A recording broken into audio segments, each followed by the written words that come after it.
बिस्मिल्लाहिर्रहमानिर्रहीम। अस्सलाम वालेकुम नाज़रीन, मैं अहमद फ़वाद हूँ और आप मेरा यूट्यूब चैनल देख रहे हैं। नाज़रीन, अडयाला में सब अच्छा की रिपोर्ट नहीं है और कुछ तशवीशनाक ख़बरें सामने आ रही हैं। एक तो ये कि इमरान खान साहब की सिक्योरिटी पर मामूर जो स्टाफ था वो सारे का सारा स्टाफ तब्दील कर दिया गया है।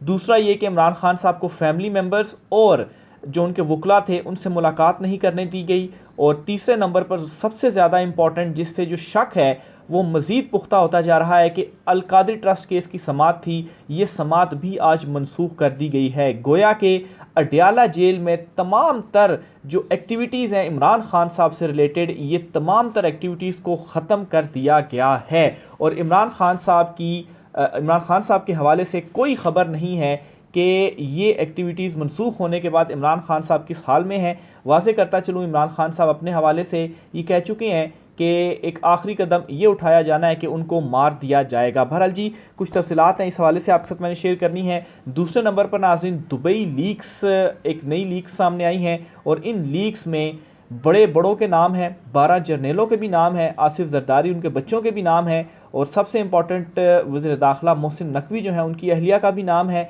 इस पर भी कुछ तफसीलात आपके साथ में शेयर करूँगा कि कैसे इस दुबई लीक्स में नाम आने के बाद मोहसिन नकवी साहब की नाअहली का जो मामला है वो खुल चुका है। एक्सक्लूसिव डिटेल्स हैं। और आखिर में नाज़रीन, ख्वाजा आसिफ साहब जो हैं उन्होंने तो बिल्कुल बेशर्मी की तमाम हदें अबूर कर दी हैं। ख्वाजा आसिफ की जानिब से अब क्या कहा गया है, क्या उनका किरदार मौजूदा सिचुएशन में सामने आ रहा है, इस पर भी कुछ डिटेल्स हैं, वो भी आपके साथ में शेयर करूंगा। सबसे पहले तो नाज़रीन, आपके साथ जो बड़ी ख़बर है वो अडयाला जेल की जो सूरत हाल है उस हवाले से आपके साथ चीज़ें शेयर करता हूँ जी। अडयाला जेल, इमरान खान साहब की ड्यूटी पर मामूर स्टाफ तब्दील, ट्रायल भी मनसूख कर दिया गया है। यानी कि 3 एक्टिविटीज़ होनी थी आज जेल के अंदर और इमरान खान साहब से रिलेटेड ये एक्टिविटीज़ थी। और ये एक्टिविटीज़ अगर होती तो इमरान खान साहब के हवाले से, उनकी सेहत के हवाले से और उनका जो पैगाम है, चूँकि मीडिया को कुछ मीडिया मेंबर्स को अंदर जाने की इजाज़त होती है तो वो इमरान खान साहब से रब्ता रहता है, तो जो ख़बरें हैं, जो चीज़ें हैं वो पता चलती रहती हैं कि क्या इस वक्त वहाँ की सूरत हाल है। लेकिन अब ये जो बड़ी डेवलपमेंट है ये सामने आई है जी कि एक तो ट्रायल भी मनसूख कर दिया गया और दूसरा स्टाफ भी तब्दील कर दिया गया। चलिए, अगर ट्रायल मनसूख किया गया इसकी आप रीज़न बता सकते हैं। आप अगर कहें कि जो फैमिली या वकला हैं उनको मुलाकात नहीं करने दी गई, इसकी भी कुछ ना कुछ रीज़न बहाना आप बना सकते हैं। लेकिन जो स्टाफ है वो क्यों तब्दील किया गया सारे का सारा, इसका ये साफ साफ इस उस शक को पुख्ता भी कर रहा है कि वाकई कुछ ना कुछ जो गड़बड़ है वो इस वक्त चल रही है और इसी वजह से ही ये जो स्टाफ है वो तब्दील हुआ है। ख़बर की तफसीलात आपके साथ में शेयर करता हूँ जी। अडयाला जेल में जारी अलकादरी ट्रस्ट केस की समाअत से कबल इमरान खान की ड्यूटी पर मामूर स्टाफ को तब्दील कर दिया गया। जेल हुकाम की जानिब से सिक्योरिटी वजूहात को बहाना बनाया गया और ये अलकादरी ट्रस्ट केस की समाअत से पहले किया गया। और फिर उसके बाद क्या हुआ जी, ये करने के बाद आज अलकादरी यूनिवर्सिटी केस की अडयाला जेल में समाअत थी, मगर जेल हुकाम की जानिब से सिक्योरिटी वजूहात को बहाना बनाकर फैमिली फिर वकला की मुलाकातें भी मनसूख कर दी। तो ये दूसरा एक जो है वो इकदाम उठाया गया है अडयाला जेल की जानिब से। फिर इसी तरह से जी, ताहम अदालती अमले की जानिब से आगाह किया गया कि आज जेल में होने वाले अलकादरी ट्रस्ट केस का जेल में ट्रायल भी मनसूख कर दिया गया है। अब ये देखें जी कि आखिर जो ट्रायल है वो क्यों मनसूख कर दिया गया। वो तो अडयाला जेल के अंदर ही होना है, लेकिन ये ट्रायल भी मनसूख किया गया है। इमरान खान ने परसों बताया था कि इनकी कई माह से मुंसलिक स्टाफ भी अचानक तब्दील कर दिया गया है। अच्छा, इमरान खान साहब ये स्टाफ वाला जो इंकशाफ है इससे पहले भी कर चुके हैं। एक तो आपका सिक्योरिटी के ऊपर मामूर जो अफसरान वगैरह या स्टाफ होते हैं, एक इमरान खान साहब का कोई पर्सनल स्टाफ वगैरह होगा, वैसे बात है उनको खाना देना या दीगर मामलात वगैरह, तो वो इमरान खान साहब ने इंकशाफ किया था कि वो भी परसों तब्दील किया गया है। तो ये 4 बड़ी इंपॉर्टेंट डेवलपमेंट्स हुई हैं अडयाला जेल में। और इन डेवलपमेंट्स का मतलब ये है कि कोई खैर ख़बर इमरान खान साहब की नहीं है कि अब वो किस कंडीशन में हैं, या इमरान खान साहब के हवाले से कोई मुलाकातें उधर अंदर हो रही हैं, या ये तमाम तर जो चीज़ें जो सिक्योरिटी के नाम पर की गई हैं ये आखिर क्यों की गई हैं। वाज़ेह है, गुज़श्ता चंद दिनों से अडयाला जेल में इस तरह की अचानक तब्दीलियों से पूरी कौम शदीद तशवीश में मुब्तला हो चुकी है। इससे कबल अलकादरी ट्रस्ट केस से मुतल्लिक इमरान खान ने अपने बयान में कह चुके हैं कि अलकादरी ट्रस्ट से भोंडा और मुज़ाहका खेज़ मुकदमा कोई और हो ही नहीं सकता, क्योंकि जो पैसा बाहर वतन वापस लाया गया वो ना सिर्फ ये कि कौमी ख़जाने में मौजूद है, बल्कि हुकूमत इस पर अरबों रुपए का मुनाफा भी कमा रही है। बहरहाल जी, ये इमरान खान साहब का बयान आया था, लेकिन जो इमरान खान साहब की हमशीरा हैं, जो कि हर इमरान खान साहब के केस में वो मौजूद होती हैं और वो आती हैं, इमरान खान साहब का ट्रायल कवर करती हैं, उन्होंने भी इमरान खान साहब की जान को लेकर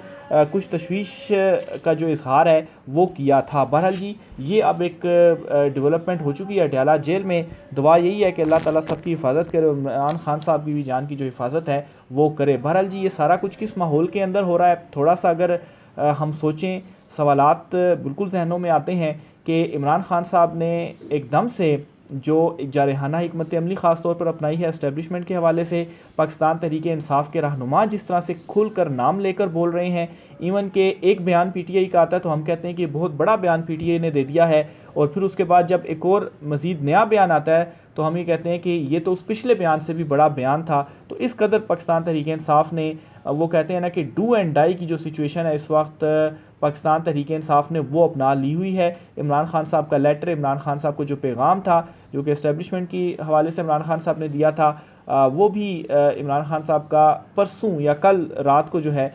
इमरान खान साहब की जानिब से वो जारी किया गया था, और वो भी इंतहाई खौफनाक किस्म का जो पैगाम था इमरान खान साहब की जानिब से दिया गया। बहरहाल जी, एक डेवलपमेंट तो ये होगी। दूसरे नंबर पर दुबई लीक्स पर आता हूँ जी। एक तो नाज़रीन आपने ध्यान में रखना है जी कि फैसल वावड़ा साहब जो हैं, उन्होंने दुबई लीक्स के आने से एक रोज़ कबल ये दिया था कि एक बड़ी जो लीक्स है वो सामने आने जा रही है। अब फैसल वावड़ा को कैसे पता, क्या इस लीक्स के पीछे कोई मुहिम, कोई प्रोपेगेंडा या कोई इस किस्म की कोई चीज़ तो नहीं थी। बहरहाल इंफॉर्मेशन जो होती है फैसल वावड़ा साहब ख़ास तौर पर उनके पास पहुंच जाती हैं। वैसे तो फैसल वावड़ा साहब को कोई सीरियस इतना नहीं लेता, लेकिन अक्सर टीवी शोज़ के ऊपर उनके जो कुछ बयानात होते हैं, कुछ जो वो ख़बरें वगैरह ब्रेक कर देते हैं, उनको थोड़ा सा हम भी गौर करते हैं, क्योंकि फैसल वावड़ा साहब की जो सिटिंग है वो ऐसे लोगों के साथ है कि जहाँ पर चीज़ें बहुत सारी डिसाइड हुआ करती हैं। बहरहाल जी, आसिफ जरदारी के बच्चों का, तीनों बच्चों का, मोहसिन नकवी वज़ीर दाखिला, इवन के फैसल वावड़ा जो हैं उनका ख़ुद, और 12 जर्नलों के जो नाम हैं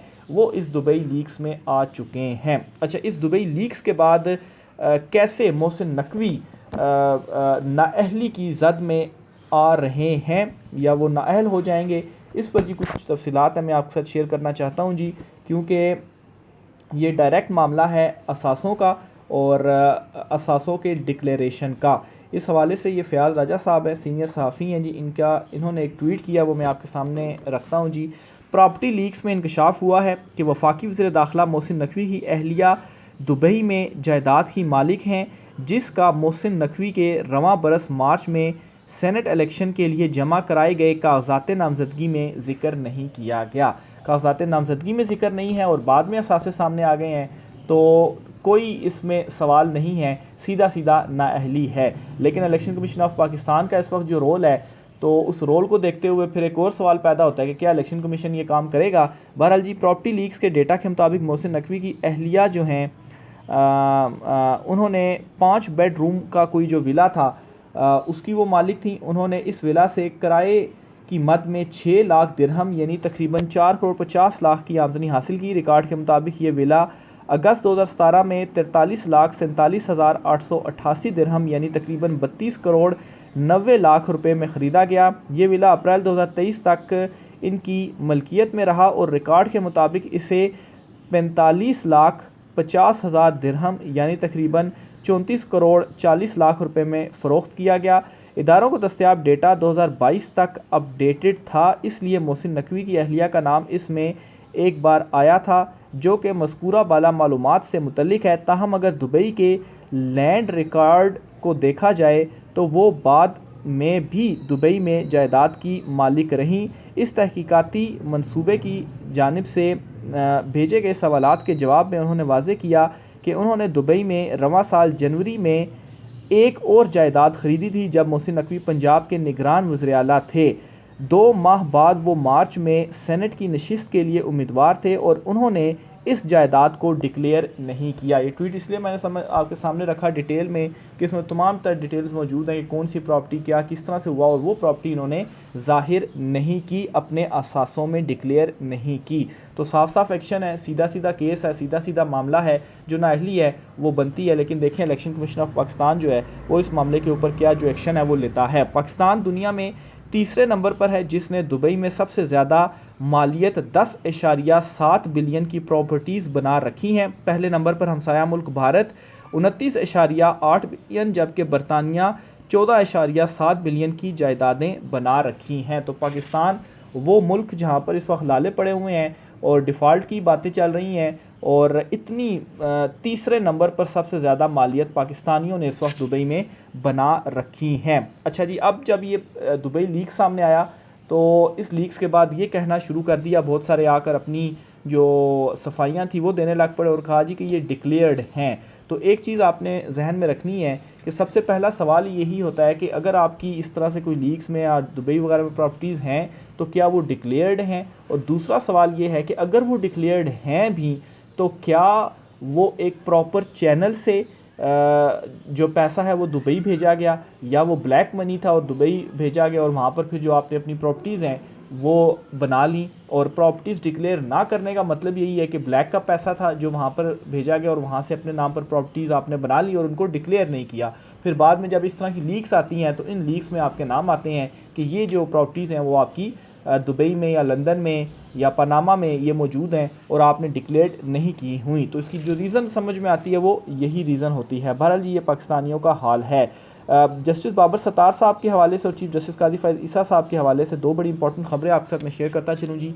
एक तो चीफ जस्टिस काजी फैज़ ईसा साहब ने भरी अदालत में ये अपने रिमार्क्स में कहा था कि उनके टाइम पर कोई मुदाखलत नहीं हुई, और अगर हुई है तो उन्हें कोई रिपोर्ट इस मामले पर नहीं हुआ, यानी कि वो अपने आप को क्लीन चिट देना चाहते हैं जी कि मेरे टाइम पर तो कुछ भी नहीं हुआ, सब अच्छे की रिपोर्ट है। अभी कल लेटर सामने आया चीफ जस्टिस बाबर सत्तार साहब की जानिब से, ऑडियो लीक्स में उन्होंने वाज़े तौर पर लिखा है जी कि मुदाखलत हाई ऑफिशियल की जानिब से की जा रही है। तो एक तो काजी साहब को सवाल का जवाब मिल गया कि मुदाखलत अब भी हो रही है। अब देखेंगे काजी साहब क्या एक्शन लेते हैं इस मुदाखलत के ऊपर, क्योंकि इस पर जी ना सिर्फ काजी साहब के ऊपर सवाल है बल्कि chief justice Islamabad high court Aamir Farooq साहब पर भी सवाल है कि उन्हें आगाह कर दिया गया है और इदारा जाती रिस्पॉन्स का जो फ़ैसला था वो फुल कोर्ट मीटिंग के अंदर किया गया था। कल लेटर लिखा गया था और अभी तक कोई जो रिस्पांस है वो सामने नहीं आया। देखें जी, एक दो दिन में क्या जो रिस्पांस है वो देते हैं। बहरहाल अटॉर्नी जनरल साहब जो थे उन्होंने उसी अदालत के अंदर खड़े होकर ये भी कहा था कि जस्टिस बाबर सत्तार साहब के ख़िलाफ़ ये जो मुहिम या जो मामला चल रहा है, तो अगर मुझे उनके ख़िलाफ़ कोई रेफरेंस आया तो मैं अपना बतौर अटॉर्नी जनरल इस्तीफ़ा दे दूंगा, और इस्तीफ़ा देने के बाद जस्टिस बाबर सत्तार साहब की जो वकालत है वो करूंगा। ये अटॉर्नी जनरल साहब ने ओपन कोर्ट के अंदर ये अपने जो है वो कहा था। और कल अटॉर्नी जनरल साहब क्या फरमाते हैं, एक प्रेस कॉन्फ्रेंस करके वो कहते हैं जी कि ज़ुबैर अली ख़ान साहब है, उन्होंने इस मामले पर ट्वीट भी किया है। अटॉर्नी जनरल साहब ने एक दफ़ा भड़क मार दी थी कि अगर बाबर सत्तार के ख़िलाफ़ रेफरेंस आया तो इस्तीफ़ा देकर इनकी वकालत करेंगे, और फिर मोरिख ने देखा कि नादां गिर गए सजदे में जब वक्ते क़याम आया। कैसे जी? अटॉर्नी जनरल साहब ने प्रेस कॉन्फ्रेंस की और उस प्रेस कॉन्फ्रेंस में उन्होंने कहा है जी कि सब अच्छा की रिपोर्ट है और कोई मुदाखलत नहीं हो रही, और ये इसी लेटर के बाद आया जो कि जस्टिस बाबर सत्तार साहब की जानिब से लिखा गया और उस लेटर के बाद ये रिएक्शन दिया गया। तो वाकई जी, जहाँ पर पहले आपने बिल्कुल सही है भड़क मार दी थी कि मैं ये कर दूंगा, वो तो मेरे बड़े दोस्त हैं, लेकिन फिर उसके बाद जब वक्त आया तो फिर आप कहते हैं जी कि कोई मुदाखलत नहीं हो रही। चीफ जस्टिस काजी फैज़ ईसा साहब जो हैं, सबको इंतज़ार है कि जब इमरान खान साहब वीडियो लिंक के ज़रिए सामने वो होंगे और उस तरफ होंगे चीफ जस्टिस काजी फैज़ ईसा साहब, तो क्या मंज़र होगा। क्योंकि इमरान खान का नाम सुनते ही चीफ जस्टिस के चेहरे के तासरात बदल जाते हैं, जज्बाती हो जाते हैं और रिमार्क्स देते हैं। ये कमर जैदी साहब हैं, हमारे दोस्त साफ़ी हैं, कोर्ट रिपोर्टर हैं, उन्होंने ये ट्वीट किया और बिल्कुल मैंने भी यही ऑब्ज़र्व किया है कि इमरान खान साहब का नाम आता है या इनडायरेक्टली इमरान खान साहब से कोई लिंक निकालना हो तो काजी साहब दौरान समात उस तरफ मामलात लेकर भी जाते हैं और उनके वाकई जो तासरात वगैरह हैं, जो जज्बात वगैरह हैं, थोड़े से वो तब्दील हो जाते हैं।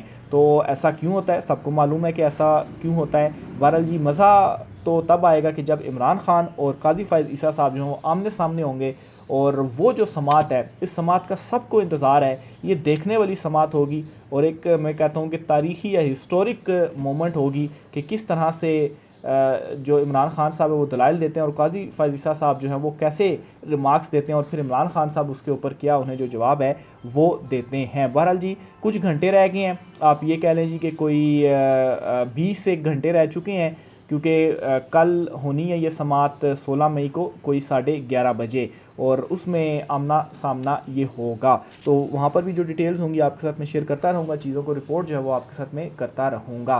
ख्वाजा आसिफ साहब के हवाले से बताता चलूँ जी कि कैसे इन्होंने बेशर्मी की इंतहा कर दी है। ये कहते हैं कि पनामा लीक्स का क्या हुआ जो अब प्रॉपर्टी लीक्स का रोला पड़ गया है। यानी कि पनामा लीक्स में, अगर इसको जो मैं मतलब समझाऊँ कि पनामा लीक्स में किसी ने क्या उखाड़ लिया, नवाज़ शरीफ का नाम आया, उनके बच्चों का नाम आया, जिसका भी नाम आया सज़ा हुई, लेकिन आज वही नवाज़ शरीफ है, वो मुंतखब हुकूमत है, डील लेके वो बैठा हुआ है। तो ये जो प्रॉपर्टी लीक्स का है ये भी रोला पड़ा हुआ है, तो इसमें भी क्या निकल आएगा। तो ये इनकी जहनीत है और ये बदलेंगे पाकिस्तान को, तो ये बदलने के लिए नहीं आए पाकिस्तान। बहरहाल जी आगे वो ये भी कहते हैं कि नवाज़ शरीफ जिसका पनामा के साथ कोई ताल्लुक़ नहीं था, इसको टारगेट कर लिया गया। अब प्रॉपर्टी लीक्स में क्या नया इंकशाफ हुआ है, यानी कि नया इंकशाफ क्या हुआ है, ये तो पुरानी चीज़ें हैं जो पहले भी सामने आ गई हैं। पहले भी पाकिस्तानियों के नाम आए थे पनामा और इधर उधर उन्होंने प्रॉपर्टियाँ बनाई हुई थी, तो अब भी उनके नाम आए हैं, तो ये तो होता ही है। बहरहाल जी राय का इज़हार कीजिएगा, इजाज़त दीजिए, अल्लाह हाफ़िज़।